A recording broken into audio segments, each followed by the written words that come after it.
Hello दोस्तों, good morning. कैसे आप सब? आई होप आप सब बहुत अच्छे होंगे, खुश होंगे, स्वस्थ होंगे और भगवान से कामना करते हैं कि आप लोग ऐसे ही खुश और स्वस्थ हमेशा रहें। तो अभी सुबह के 6 बजे हैं और मिल्किंग का सारा काम हो गया है। अभी हस्बैंड लेके जा रहे हैं दूध, जो कि जाएगा हमारा रेवाड़ी। सुबह की जो सप्लाई है वो हस्बैंड करके आते हैं और जो शाम की है वो जो हमारे हेल्पर हैं वो, क्योंकि सुबह हस्बैंड के पास टाइम रहता है और शाम को उनके पास इतना टाइम नहीं रहता। कई बार क्या होता है कि वो चले जाते हैं भैंस वगैरह लेने के लिए, क्योंकि आपको पता है कि हमारा जो सेल परचेज का भी काम है। तो शाम को इसी वजह से हस्बैंड कम ही रहते हैं घर पे। दूध वगैरह जो हेल्पर है वही करके आते हैं सप्लाई। तो अभी ये जो गाय है, इसको बछिया है, इसको 8 मंथ हो गए हैं प्रेगनेंसी को। तो इसको मैं अभी डालूंगी अडर अच, जो कि इसके लिए बहुत सही रहेगी। इससे क्या है कि अडर में एक अलग से ही मतलब कि बनावट आती है, उससे अच्छा खुल के निकलता है। तो बस इसको ये 10 ग्राम के अराउंड दे दूंगी मैं।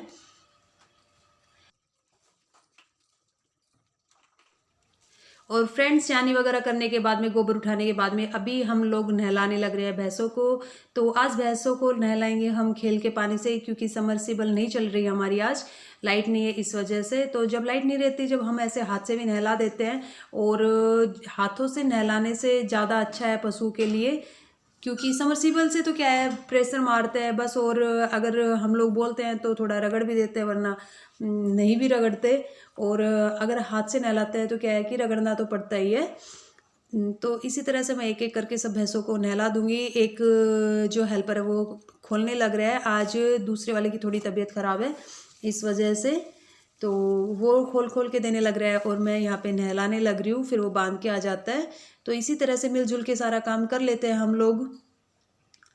ये देखिए, तो भैंसों को ऐसे रगड़ रगड़ के नहलाना पड़ता है। और समरसेबल से तो क्या है कि बस प्रेशर मार दो, उसी से मिट्टी वगैरह हट जाते हैं। कहीं पे कुछ ज़्यादा ही वो हो तो 2-3 दिन में एक बार हाथ मारते हैं, डेली डेली हाथ इतना नहीं मारते।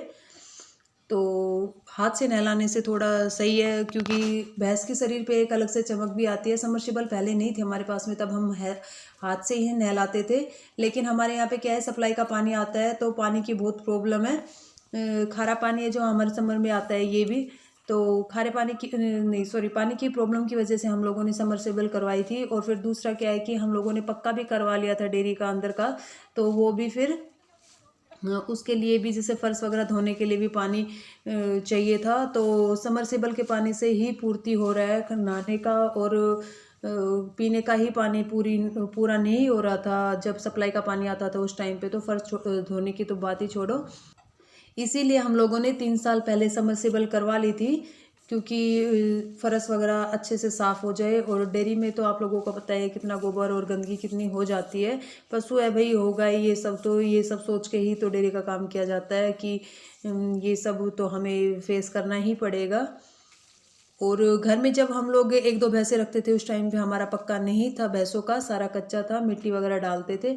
लेकिन ज़्यादा पशुओं में क्या है कि फिर अगर हम पक्का नहीं रखते तो फिर ज़्यादा प्रॉब्लम हो जाती है, ज़्यादा गंदगी मचती है उससे।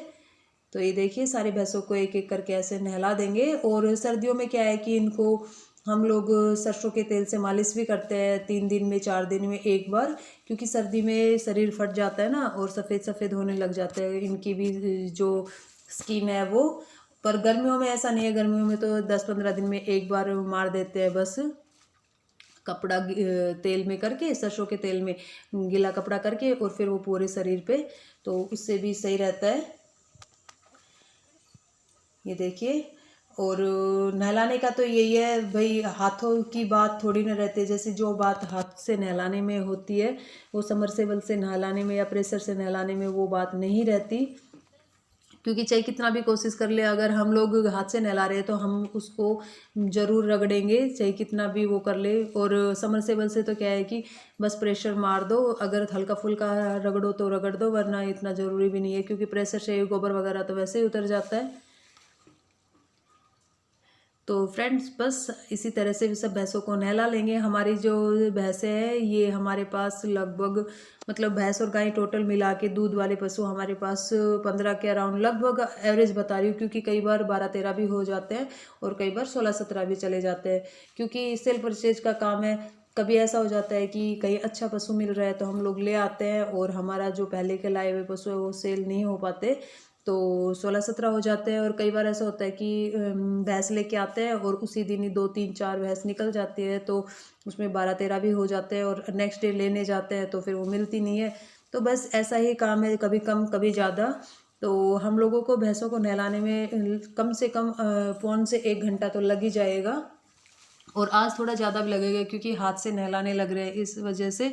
तो मैंने जो वीडियो है इसकी को थोड़ा स्पीड से भी कर दिया है और बीच में थोड़ा मैं कट भी लगाऊंगी, क्योंकि पूरा वीडियो आप लोगों के साथ तो नहीं शेयर कर सकती, वो तो फिर बहुत लंबा हो जाएगा।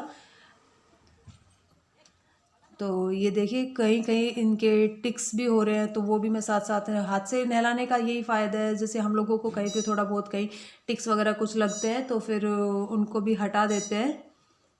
और सारा काम बिना हेल्पर की से नहीं हो पाता है, क्योंकि आप लोगों को पता है हस्बैंड और मैं ही हूँ जो डेयरी का काम संभालते हैं, हम दोनों ही। क्योंकि जो देवर है वो जॉब करते हैं, पापा भी जॉब करते हैं और उनकी एक एज भी हो गई है, उन लोगों को इतना नहीं बोल सकते। और डेयरी में तो पूरा हार्ड वर्क है बहुत ज़्यादा, इसलिए हम लोगों ने हेल्पर लगा रखे हैं ताकि हमारा भी थोड़ा काम इजी हो जाए। और जब ये लोग नहीं रहते हैं, किसी की तबीयत ख़राब हो जाती है, तो हम लोगों को खुद को भी करना पड़ता है। दूसरा हमारा सप्लाई का काम है, तो 3-4 घंटे सुबह और 3-4 नहीं, 3 शाम को थोड़ा कम टाइम लगा, 2-3 घंटे शाम को, इतना टाइम तो लग ही जाता है दूध सप्लाई में। तो एक बंदा तो पूरा दिन दूध ही सप्लाई करने में लग जाए, मतलब 6-7 घंटे अगर किसी का दूध सप्लाई में लग जाता है तो फिर वो तो आके डेयरी का क्या करेगा। और फिर खेतों वेतों का भी काम होता है हमारा, तो इस वजह से हमने डेयरी के लिए हेल्पर रख रखे हैं। हमारे पास 2 हेल्पर है। तो बस यही आज की वीडियो। अगर आप लोगों को वीडियो अच्छी लगी हो तो प्लीज़ फ्रेंड्स वीडियो को लाइक ज़रूर करें, चैनल को सब्सक्राइब करें और फ्रेंड्स और फैमिली के साथ शेयर भी करें, और प्लीज़ सपोर्ट करें। आपके सपोर्ट की बहुत ज़्यादा ज़रूरत है। आप लोगों को पता है फ़िलहाल डेयरी मतलब कि डेयरी में इतना प्रॉफिट नहीं हो रहा, सब कुछ बहुत ज़्यादा महंगा हो गया है। कोरोना के बाद में तो जो फीड हम लोगों को 900 रुपये में मिल रहा था, उसी में के लिए अब हमें 1200 1250 रुपये तक पे करने पड़ रहे हैं। और दूध का रेट है वो 1-2 रुपये ही बढ़ा है, वो भी किसी ने बढ़ाया है तो ही, क्योंकि थैली के का जो दूध का रेट है वो 2 रुपये बढ़ा है, तो जो ग्राहक है वो नहीं दे पाते ज़्यादा।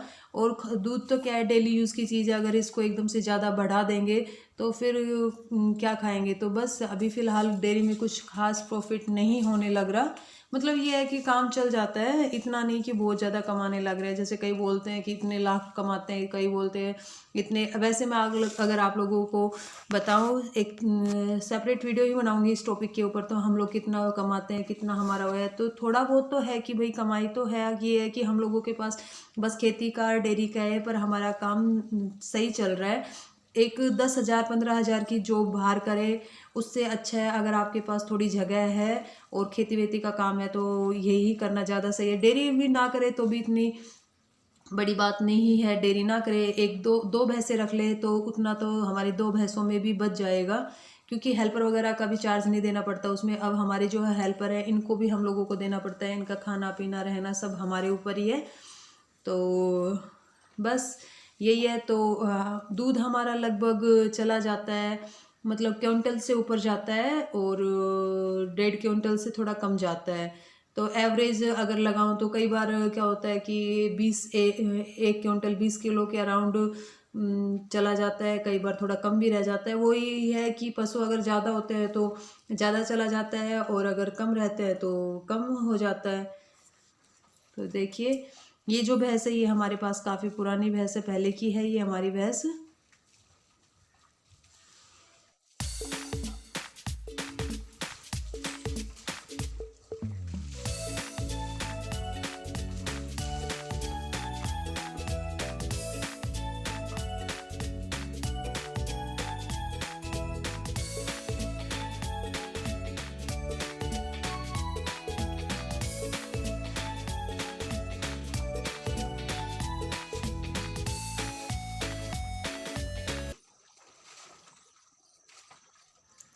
वीडियो को लास्ट तक देखने के लिए थैंक यू सो मच दोस्तों। अपना प्यार और सपोर्ट हमेशा ऐसे ही बनाए रखना। और वीडियो अगर आप लोगों को अच्छी लगी हो तो प्लीज़ वीडियो को लाइक करना, चैनल को सब्सक्राइब करना, फ्रेंड्स और फैमिली के साथ शेयर भी करना और अपना प्यार और सपोर्ट हमेशा ऐसे ही बनाए रखना। नेक्स्ट मिलते हैं मेरी नेक्स्ट वीडियो में, तब तक के लिए बाय, टेक केयर।